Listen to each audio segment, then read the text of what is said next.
এক লোক এক দোকানে প্রতিদিন পনির বিক্রি করত।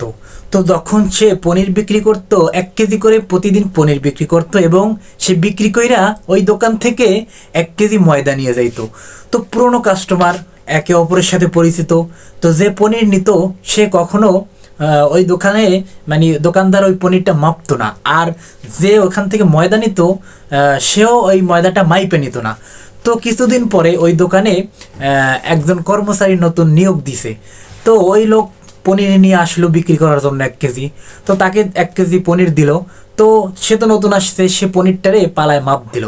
মাপ দিয়ে দেখি কি ওখানে 900 গ্রাম আছে, অর্থাৎ 100 গ্রাম কম আছে। তো তার মালিককে এটা জানালেন যে এরকম এরকম যে আপনাকে প্রতিদিন পনির দেয়, সে তো 100 গ্রাম করে কম দেয়। তখন ওই দোকানদার চিন্তা করলো একে তো শায়েস্তা করতে হবে। সে বাজারের কমিটিকে নিয়ে সবাইকে নিয়ে একটা সালিশি ব্যবস্থা করলো। এখন সেখানে তাকে সে পনির বিক্রেতাকে ডাকা হলো। এখন তাকে সবাই জিজ্ঞেস করতেছে যে তুমি প্রতিদিন 100 গ্রাম করে কেন কম দিয়েছো।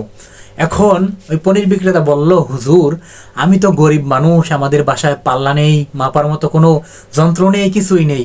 আমি এই দোকান থেকে প্রতিদিন যে 1 কেজি কইরা ময়দা নিতাম, আমি ওইটার সমপরিমাণ ওজন কইরেই আমি তাকে প্রতিদিন 1 কেজি কইরা পনির দিতাম।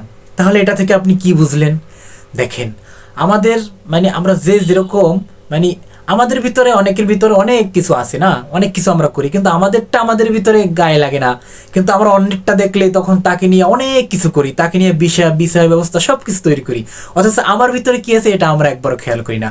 তারপরে এরকম তো অনেক বিষয় আছে যে আপনি যতটুকু পানির ভিতরে নামবেন অতটুকু ভিজবেন, বা আপনি যা করবেন আপনার সে অনুযায়ী আপনি ফল পাবেন, এরকম একটা বিষয় থাকে।